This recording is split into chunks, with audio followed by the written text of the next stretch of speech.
Actually, even thousands of years would be wrong. I know there's a lot of enthusiasm, and I know you think that we evolving at a fast pace, but we aren't.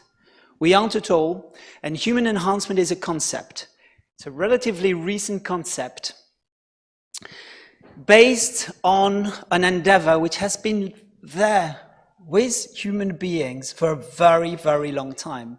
Is anything that can help us improve aspects of, if we follow ICF terminology, body, structure and function. But it has come to be associated with the modern means. And when we say modern, we mean things that we don't do yet. Anything that you do, like having a smartphone, having a smart car, or a GPS just in the car, you don't consider that as human enhancement because it's there. So human enhancement is a project, is a hope for the future. But it's a big thing now.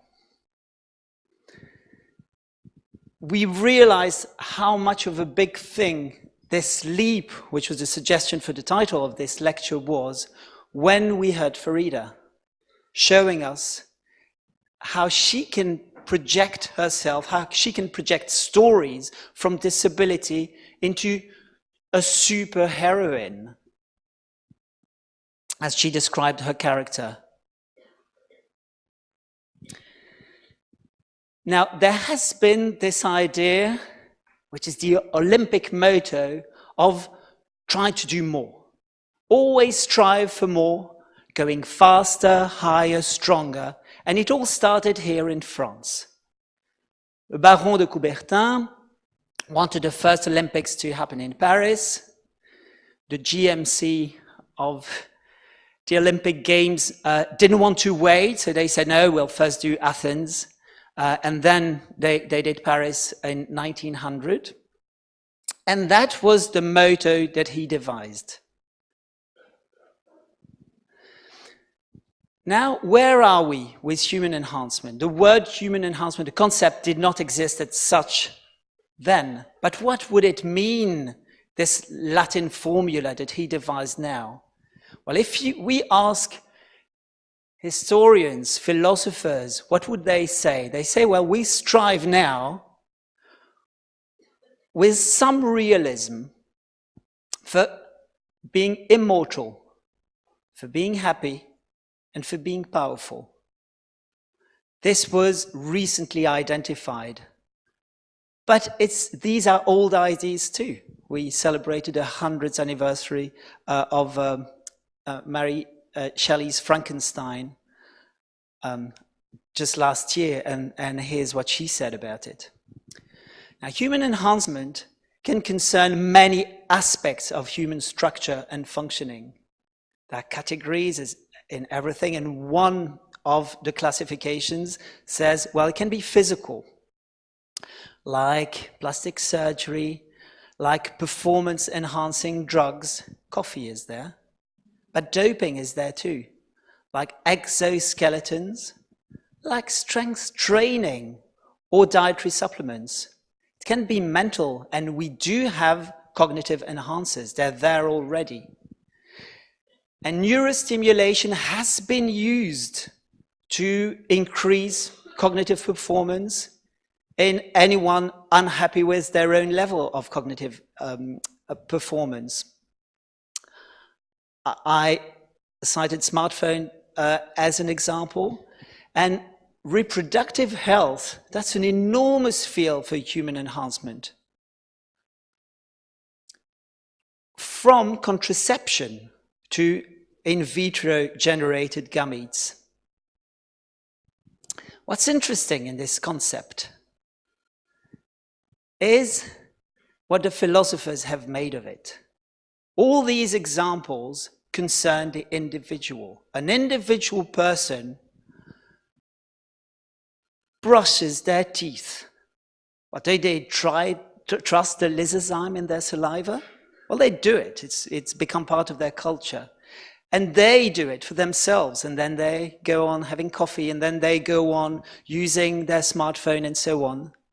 But philosophers see all people doing that, or even a group of people doing that. And it can be a very, very small group of people. And they say, well, obviously, this is an attempt to improve the human condition.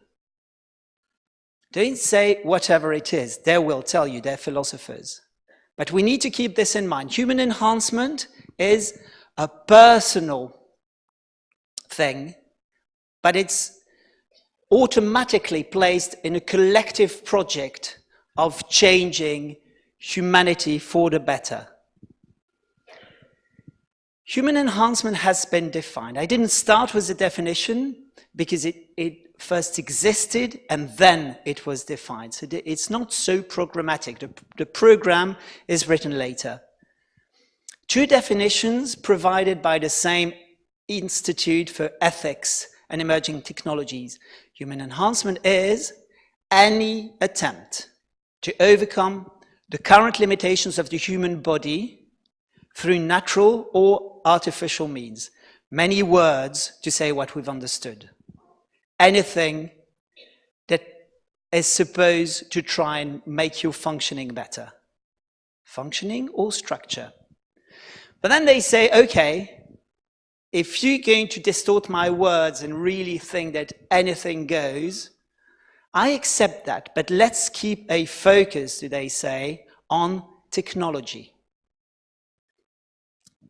To select or alter human characteristics and capacities, whether or not, and when it's whether or not, we don't even need to read it, but these capacities are beyond the existing human range. These concepts, we know them. We don't call them human enhancement, or we haven't up until now. But we can. We can because we have been doing exactly that, including using the latest technologies. We have here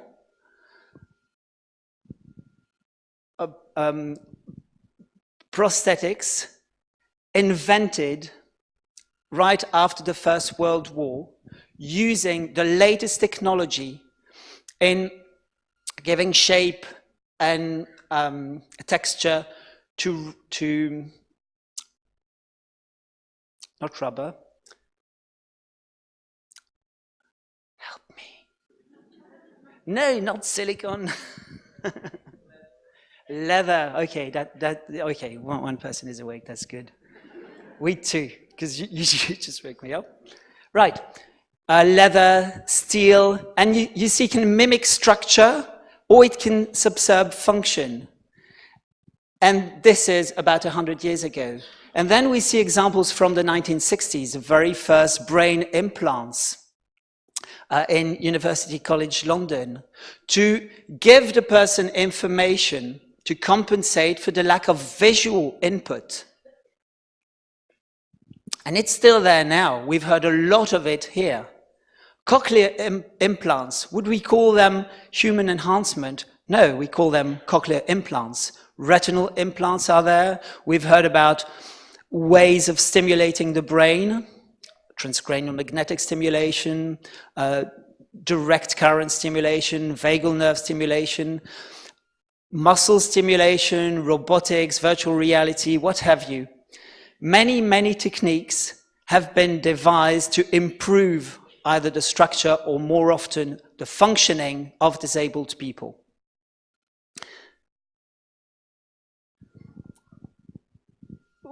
What is the future? Well, we don't know, but we know that we're looking in one direction, a direction in which we can anticipate genome editing, not only for understanding the brain as we're doing now, but perhaps even for improving the brain in disability and outside what is now regarded as disability. The use of artificial intelligence, the use of neurons to optimize certain aspects of brain functioning and promote plasticity. Other stimulations, better understanding of epigenetic and how we might modulate epigenetic markers to optimize expression of selected genes. and even changing our close and less direct environment through thinking how architecture might have a direct role in rehabilitation. Why make this rapprochement between human enhancement, which was thought to be clearly not for people with disabilities, and disability? Because what is disability now?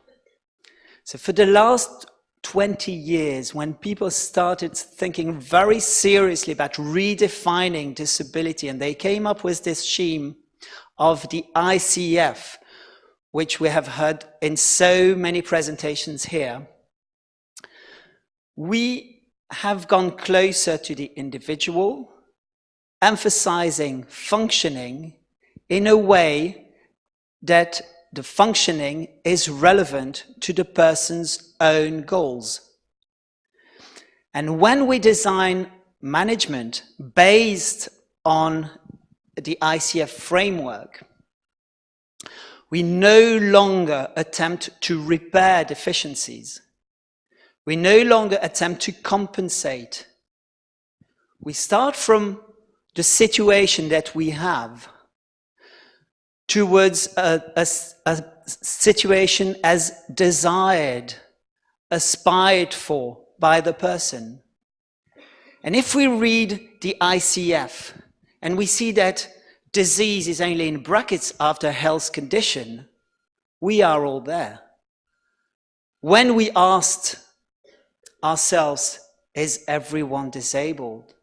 Am I super I sometimes in a situation where I am disabled? The answer of the ICF is very clear. And actually, it is not the core question. The question is, what is my functioning like in the various dimensions? And what do I aspire for? Not what my limitations are so much. Of course, this raises ethical questions.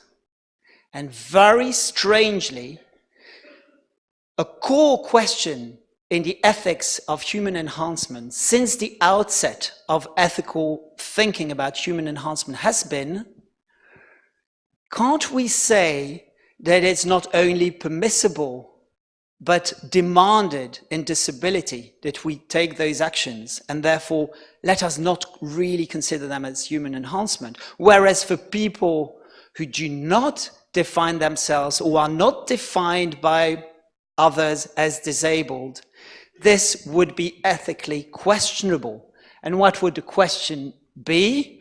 Well, who are they? How would they define themselves if we manage to change them to such an extent that this question becomes a fresh one? Well, the same question exists for disabled people. The same questions exist for every one of us. The ethical problem of social and economic inequality, which we discussed here at length, but not enough. This political question, this question of a plan for society, of an application of values within society, of a recognition of inequality. Well, this question is posed almost with the same terms throughout the range. The question that is not a question, but must be one, of the so-called technological imperative. So that notion that if something exists, if technology is there, it must be used. If there is a new MRI, my patient needs to have that MRI. If there is a new version of that telephone, I need to have that version of the telephone, and so on. This is the technological imperative. It is a question. And the answer is, the technological imperative, it is not a valid imperative. There are good reasons for doing things, and there are good reasons for not embarking into doing those things. And a real question which people should ask at the outset, but sometimes they don't even get time to ask them much later in the course of enhancing functioning is, does improved functioning imply improved quality of life? Well, it can, and this is a scientific question. So you require methodology to get answers, and you are not going to get one-size-fits-all answer. One fear for some, one hope for others, is that human enhancement will change the human. And when I asked you if you think that the human species can evolve in the course of dozens, hundreds of thousands of years, many of you said yes, even dozens, or even hundreds, but it would be many, many, many thousands of years before we change, before we become something else than human beings. But still you have this dream of transhumanism, of becoming a new species, a species that is better. And better, for my mum, is more clever. For other people too. But not for myself. Transhumanism is a project based on another imperative, and that's an imperative of perfectionism. Now, when we ask philosophers what they think about the perfectionist imperative, some of them reply very quickly, well, this is universal. This is human. It may be other things than human, but I, who know the humans, I can tell you, says this philosopher from Canada, Thomas Herker, that we all want good.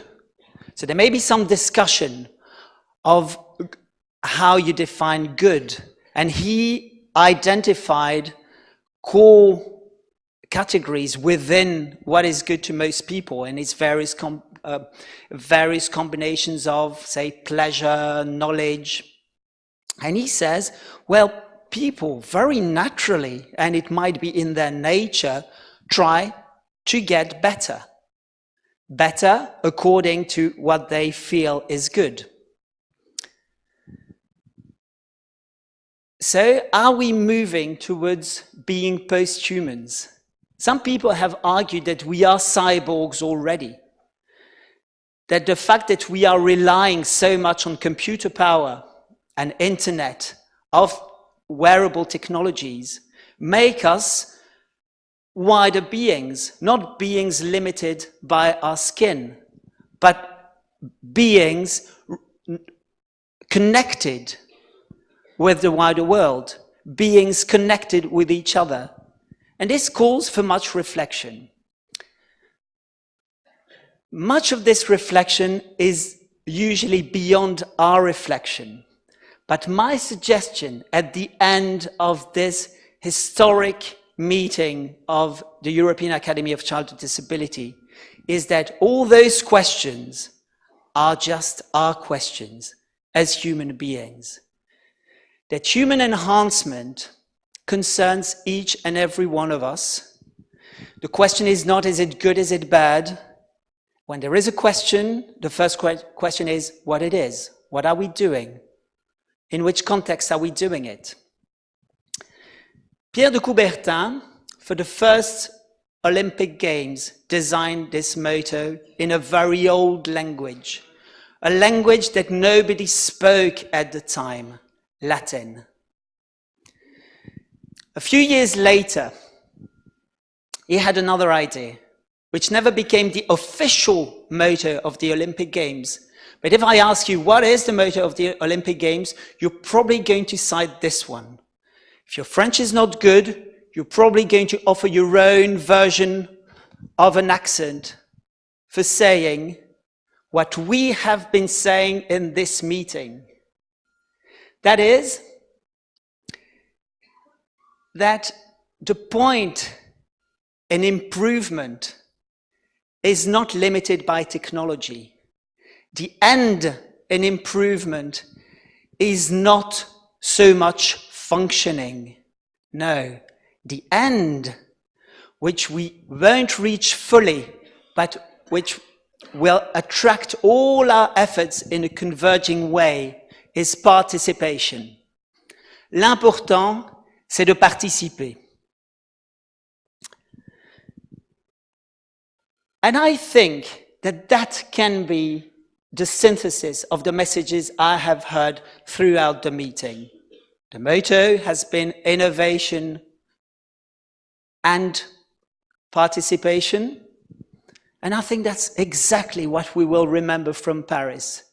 Human enhancement is the demand for our individual efforts to enhance human participation.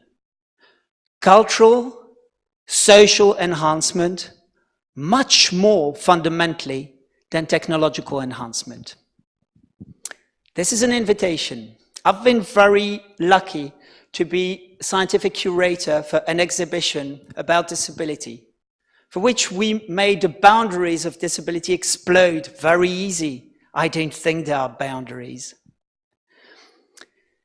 It is dedicated to scientific responses to disability, but also the appropriation of the concept and the witty or less witty distortions of the concept of disability, all the way through human enhancement to what it is to being human, which is a personal choice. And a lot of art too. So we've recreated a second version of this exhibition, The Art of Difference 2, and it's waiting for us here. Now, here on this same planet in Brussels. It's open every day except for Sunday. And on Monday, there's a special event. I haven't prepared my slides yet, but you're all welcome at 6 o'clock for a discussion about technology, human enhancement, and things I've said today, but I'm sure it will be different. Thank you very much.